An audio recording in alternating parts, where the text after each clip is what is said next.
Salut, c'est Rado, je suis content de vous retrouver pour la mise à jour de l'analyse technique du CAC 40. Alors, pour ne pas encombrer la vidéo avec des détails qui n'intéressent qu'une minorité, j'ai répondu à des questions et précisé des choses à la fin de cette vidéo par rapport au cercle privé des tradosoriens dont j'ai parlé dans la précédente vidéo.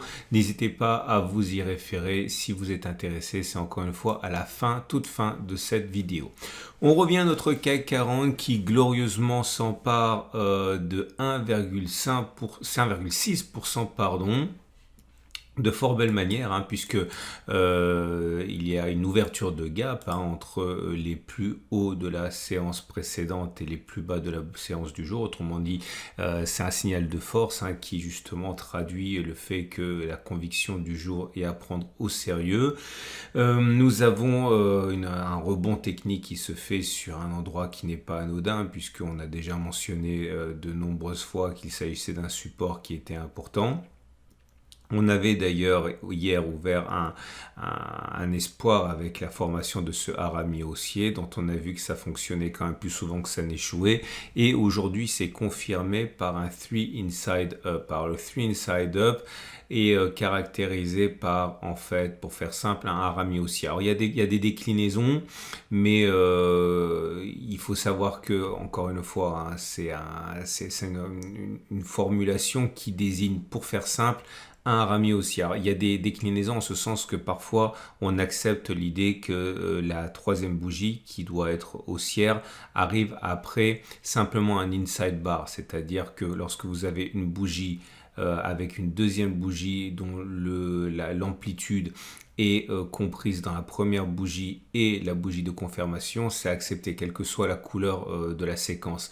Maintenant, dans la terminologie la plus classique, il faut que ce soit un harami haussier. Donc, encore une fois, selon, vous allez trouver des terminologies qui acceptent toutes les combinaisons de couleurs, ou alors simplement la combinaison rouge-verte.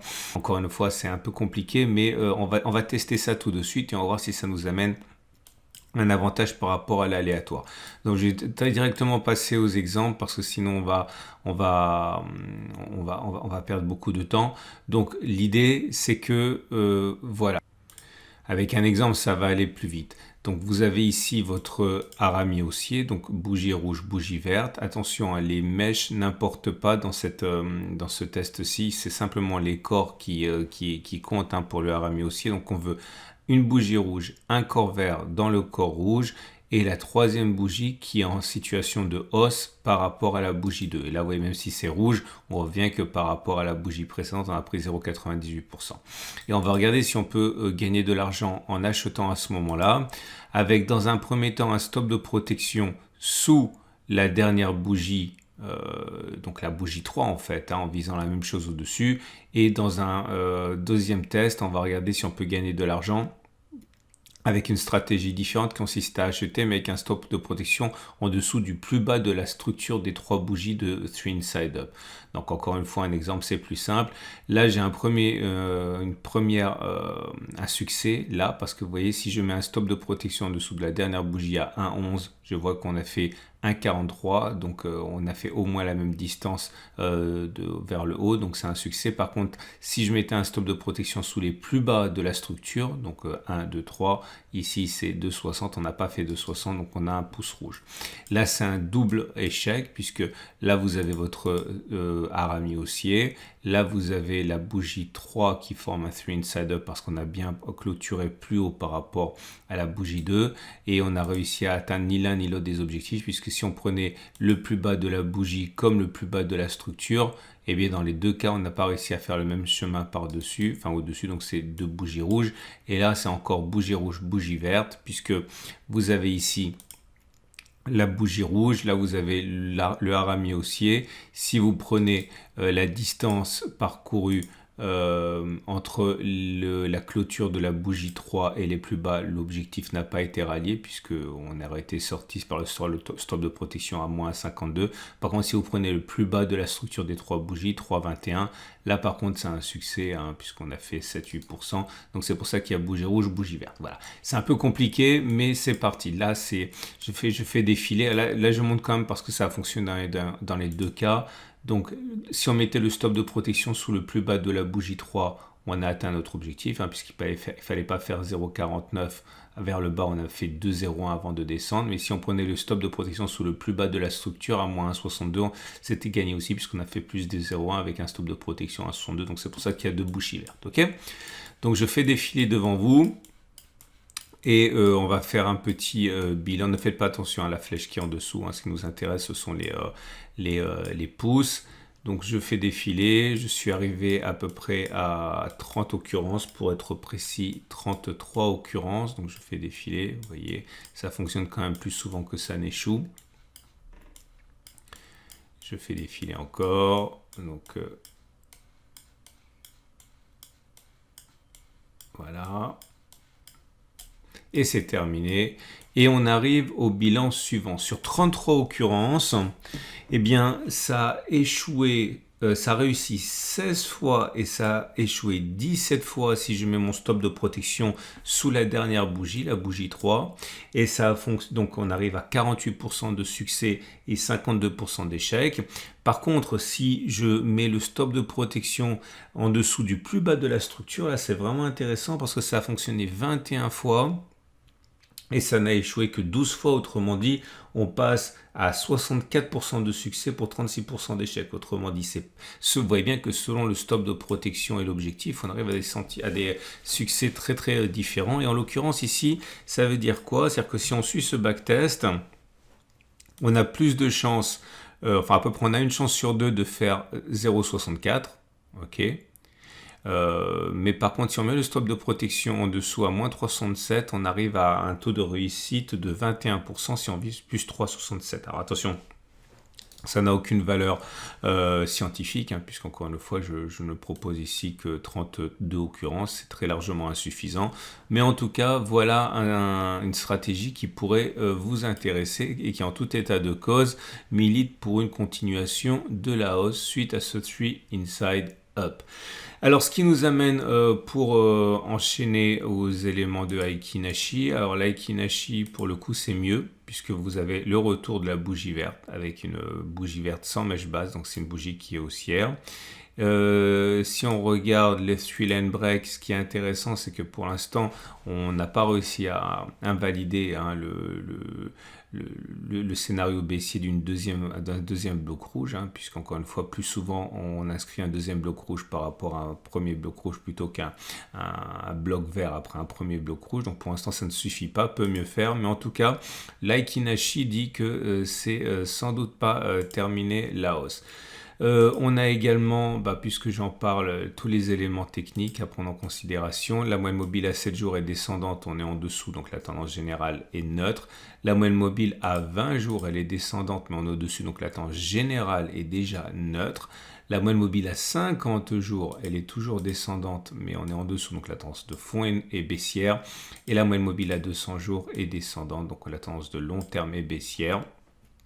À prendre en considération également, mais ça je l'ai déjà dit, hein, je ne fais que confirmer la convergence des bandes de Bollinger qui militent dans le sens d'une latéralisation dans un canal. Ce qui ne m'étonnerait pas, c'est qu'on ait quelque chose, voilà, comme ça. Mais j'en ai déjà parlé de ça, il n'y a rien de neuf. Hein. Au niveau des indicateurs techniques, ce qui est très intéressant à mon sens, c'est que vous avez 5 signaux qui sont délivrés par le MACD qui croise son signal à la hausse. On l'avait déjà vu, c'était hier en fait, c'est pas aujourd'hui qu'il a croisé à la hausse. Si vous regardez la vidéo d'hier, le signal a été donné hier après divergence haussière, donc c'est pour ça que c'était assez intéressant. Le MACD 0 donne un signal haussier, le stochastique donne un signal haussier, le TRIX donne un signal haussier et le KST aussi. Ce qui est vraiment intéressant, ce sont des signaux qui sont assez lourds, hein. Donc à partir de là, il est quand même plausible que l'on n'ait pas fait les plus hauts. On devrait continuer, mais j'insiste également pour les tout nouveaux, hein, ce à quoi je crois, c'est le scénario qui serait celui d'un rebond technique pour l'instant. Je ne crois pas que ce soit la fin de la baisse, hein. Euh, Si c'est un gap ici de rupture, ce qu'on peut effectivement envisager, je vous rappelle que l'objectif c'est de prendre la distance parcourue avant le gap, reporter par-delà le gap, ce qui militerait un point de continuation de la hausse et un comblement de ce gap là. Donc voilà, vous voyez, on a quand même plus d'éléments qui nous incitent à penser que la hausse ne soit pas terminée à court terme, plutôt hein, qu'il ne s'agisse que d'un feu de paille. On termine comme d'habitude avec l'Ishimoku et l'Ishimoku nous indique que la tendance de fond est baissière, la tendance générale elle est plutôt neutre à baissière puisqu'on est en dessous de la Kijun mais elle est plate, la tendance immédiate est neutre hein, puisqu'on est au-dessus de la Tenkan qui est plate. Je vous rappelle qu'à titre personnel, ce que je veux c'est que l'on aille chercher la Kijun qui par construction correspond aux 50% de Fibonacci, donc ce sont vraiment des éléments qui sont suivis hein, par les traders qui cherchent des bons points d'entrée. Donc voilà, on va laisser monter et après on commencera à réfléchir lorsqu'on sera sur la Kijun, mais a priori je regarderai vraiment une spéculation à la baisse quand on sera sur la Kijun. On termine avec les trades du jour. Si vous êtes haussier, vous pouvez utiliser ce que j'ai dit. Si vous êtes baissier, également, hein, à titre personnel, vous l'avez compris, j'attends que l'on remonte, que l'on comble notamment ce gap-là. Et ce n'est qu'à ce moment-là que j'initierai une position baissière, mais pas tout de suite. Alors là, comme d'habitude, j'ai reçu des messages en me demandant est-ce que j'ai changé mon fusil d'épaule, est-ce que j'ai acheté alors que j'avais prévu d'acheter plus tard. Non, absolument pas. Et c'est toujours la même chose. Et c'est pour ça également que je vous invite à considérer des achats sur différentes unités de temps. De toute manière, je l'ai déjà dit, je suis un investisseur autant que trader, voire même plus que trader en termes de pourcentage de mes actifs. Et donc, moi, de toute manière, j'ai acheté ici, hein, dans le cadre de mes accumulations rationnelles. Donc, je vis beaucoup mieux le fait de voir un éventuel train partir sans moi que si je n'avais rien fait, pas profité de cette zone. Cette zone a été exploitée dans les investissements de moyen terme et de long terme. Donc voilà, si on ne va pas chercher mon turtle soup en données weekly, c'est pas grave. De toute manière, cette zone a fait l'objet d'achat pour moi, pour mes stratégies d'accumulation rationnelle. Donc, je suis absolument serein par rapport à ce qui pourrait se passer. Et tant pis si je loupe le train en trading de court terme, c'est pas bien grave. Je vous souhaite une excellente journée. Je vous invite à regarder à la fin de cette vidéo les réponses à des questions qui m'ont été posées, notamment pourquoi Facebook et pas Discord, ce que vous pouvez trouver, est-ce que c'est vraiment ouvert à tout le monde, est-ce que c'est limité, bon bref, des choses qui n'intéresseront qu'une minorité d'entre vous, mais j'ai eu pas mal de questions, donc j'y réponds tout de suite. Alors pour commencer, quelques remarques par rapport à la forme. Alors j'ai eu beaucoup de messages me disant ouais Trado, moi j'ai pas Facebook, ou Trado pourquoi est-ce que tu fais pas plutôt un truc Discord ou etc etc. Écoutez franchement, je suis absolument pas au fait de la technologie. J'ai utilisé le format Facebook parce que je suis sur Facebook professionnellement, hein, pas personnellement, et parce que le format groupe privé m'intéresse parce qu'on peut faire des vidéos avec les membres, vous pouvez ouvrir plein de salons privés, etc. Donc moi, ça m'a semblé assez bien. Alors ceux qui, par principe, hein, ne veulent pas alimenter l'Internet de leur information privée ou soutenir la cause de tel ou tel lobby, je comprends très très bien, mais j'ai pas été jusqu'à là. Moi, j'ai fait ce qu'il y a de plus simple parce que plus c'est compliqué, plus ça m'oblige à passer du temps dessus au détriment du contenu. Et je suis quand même là en priorité pour vous donner du contenu. Donc j'ai opté pour la simplicité. On m'a dit aussi, Trado, pourquoi est-ce que tu imposes aux gens d'utiliser PayPal? Écoutez, franchement là c'est pareil. J'ai pas le temps pour faire les choses comme peut-être il faudrait que je le fasse. C'est pas ma priorité. C'est vrai que j'ai tendance à être assez peut-être négligent par rapport au risque que je prends et j'ai tendance à penser que tout le monde est comme moi. Je m'en excuse et c'est vrai que certains voudraient utiliser le virement, etc. Mais là c'est pareil, ça me demande du temps et moi mon temps j'ai pas envie de le consacrer à ça. J'ai envie de le consacrer à vous transmettre des choses plus tard. Éventuellement plus tard, je ferai les choses mieux, mais pour l'instant, je balbutie suffisamment avec ce projet pour ne pas rajouter de la complexité. Donc, si vous êtes intéressé, eh bien, soyez patient. Et si vous n'êtes pas intéressé, je suis désolé, je peux pas faire autrement parce que, voilà, je n'ai que 24 heures et ce projet a été mis en place par moi pour une raison très, très précise. Et j'ai pas envie de perdre du temps sur les détails. Donc, encore une fois, veuillez m'en excuser. Et puis je déteste Discord, j'aime pas ça. Ensuite, regardons le fond. Alors sur le fond, j'ai là aussi eu beaucoup de choses qui m'ont surprise et c'est sans doute de ma faute parce que comme d'habitude, je parle peut-être à mauvais escient, mais je n'ai pas voulu dire que c'était un groupe qui était exclusif, en ce sens où seulement une minorité super active et super qualifiée pourrait participer. J'ai eu beaucoup de messages me disant Trado, pourquoi est-ce que tu imposes que l'on soit bon ou alors que l'on participe? Moi, je voudrais juste être là en spectateur, mais c'est totalement possible. Là, encore une fois, je suis désolé, j'ai du mal m'exprimer. Mais si vous voulez absolument pas participer, ben vous ne participez pas. L'idée, c'est que je veux que ce soit un organisme facilitateur. Si, par exemple, j'ai donné cet exemple encore hier, imaginons que vous ayez une idée et que vous n'ayez pas envie de vous taper 1000 occurrences de quelque chose et vous pouvez dire, bon, bah écoutez, j'ai une idée à tester sur le DAX, en donner une semaine, j'ai une idée à tester sur France Télécom, non, pardon, Orange, en donner 1 heure pour de l'investissement, etc. Et là, vous pouvez fédérer finalement vos recherches pour faire avancer le backtest. Ou alors dire, voilà, j'ai cette idée, j'ai fait le test sur Nokia, est-ce que quelqu'un voudrait faire le test sur autre chose et vous fédérer derrière. Il s'agit absolument pas de participer si vous n'avez pas envie de participer. J'ai eu également d'autres messages me disant ouais mais en gros ce qui se passe c'est que ceux qui vont participer ils vont se faire dépouiller et ceux qui vont simplement utiliser eh bien finalement auront accès à de l'information gratuite au détriment des autres. Alors plusieurs choses. C'est absolument pas une obligation de partager. Si vous voulez partager, c'est parce que vous y trouvez quelque chose, notamment l'idée d'agréger le travail des uns et des autres. Hein. Ensuite, et c'est l'avantage aussi de cette chose-là, c'est que vous pouvez procéder par message privé. C'est-à-dire que si vous voulez partager uniquement avec quelques personnes qui vont mettre la main à la pâte, ce que je peux comprendre, vous pouvez le faire. Ok, il ne s'agit pas non plus d'apporter tout et de se faire dépouiller, c'est pas du tout l'idée. Hein. Alors, encore une fois, c'est ma faute, je me suis mal exprimé sans doute, mais il est hors de question que vous soyez des vaches à lait pour tout le monde. Faites ce que vous voulez. C'est encore une fois un lieu facilitateur. Vous n'avez pas à participer, vous n'avez pas à être visible, vous n'avez à rien du tout. Vous pouvez très simplement, et je pense que la majorité d'entre vous seraient comme ça, être là pour récupérer les informations exclusives que je vais mettre, comme par exemple des graphes, ou alors des stratégies d'investissement personnelles à partir de l'accumulation rationnelle, ou alors les webinaires que je vais faire, puisque je veux faire des webinaires en direct. Alors, encore une fois, il ne faut pas se méprendre, hein. Je ne vais pas en faire tous les jours, loin s'en faut. Mon idée, c'est d'apporter du contenu simple tous les jours et du contenu complexe, notamment des idées de backtest ou machin, une fois par semaine. Ok, bon, je m'engage à rien par rapport à ça parce que peut-être que ça sera plus, ça sera moins, mais je veux vraiment qu'il y ait du contenu exclusif et que vous disiez pas à la fin du mois que vous n'avez finalement pas eu pour votre argent, passez-moi l'expression.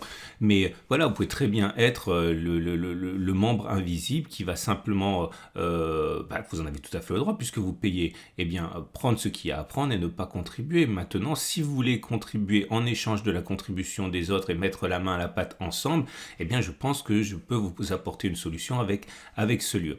Voilà, alors donc il n'y a absolument aucune exigence de niveau, j'ai envie de dire qu'il y a une exigence de bon sens, c'est-à-dire que je ne veux pas que vous arriviez là en pensant par exemple qu'il faut suivre à la lettre tout ce que je vais dire et que vous allez devenir riche et puis derrière être déçu parce que vous avez cramé votre compte, etc. Non, c'est un lieu plus de recherche et de travail participatif si vous le voulez et c'est surtout pas un endroit où vous allez trouver des conseils, ok. Encore une fois, je le dis toujours, mais il y a des gens qui le font très bien. Hein. Vous allez sur Zone Bourse, je ne suis pas sponsorisé Zone Bourse, mais vous allez avoir des gens qui vont vous donner des conseils. Et voilà, c'est pas du tout mon travail, ok. Il y en a pléthore, des gens très très bons qui le font très bien. Moi, je veux simplement vous aider à progresser et au bout du bout, être en mesure de dire que vous avez trouvé une stratégie d'investissement pour le long terme, systématique. Vous avez trouvé une façon de faire du swing trading en données journalières de manière efficace, etc. Je veux que vous arriviez à quelque chose par vous-même et puis surtout le jour où j'arrêterai,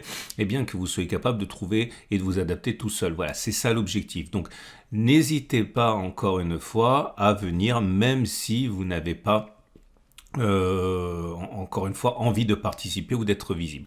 Bon, je reviendrai régulièrement sur des questions qui me sont posées. Là, ça m'a semblé quand même évident qu'il fallait que j'en dise un mot par rapport à la forme et au fond. Ah oui, par contre, là où je ne plaisante pas, c'est que je souhaiterais, mais je vais pas non plus cracher dans le couscous, hein, qu'il n'y ait pas trop de monde, parce que plus il y a de monde, plus c'est difficile finalement à gérer. Non pas que la gestion sera active, mais bon, je vais forcément mettre mon nez partout pour essayer de vous aider s'il faut aider. Le groupe, hein, pas individuellement. Et puis bon, plus il y a de groupes, moins j'ai de temps pour le faire bien. Donc c'est vrai que je préférais qu'il n'y ait pas trop de monde. Mais pour l'instant, j'ai refusé personne, ok. Et j'ai 10 fois plus de personnes qui m'ont écrit pour regretter quelque chose que de personnes qui ont écrit pour dire qu'ils en étaient, parce qu'encore une fois j'ai du mal m'exprimer. Donc voilà, je voulais que ce soit clair. Enfin, excusez les balbutiements, hein, de début par rapport à la technique et tout. Encore une fois, c'est pas mon domaine, je fais de mon mieux. Et de toute manière, l'abonnement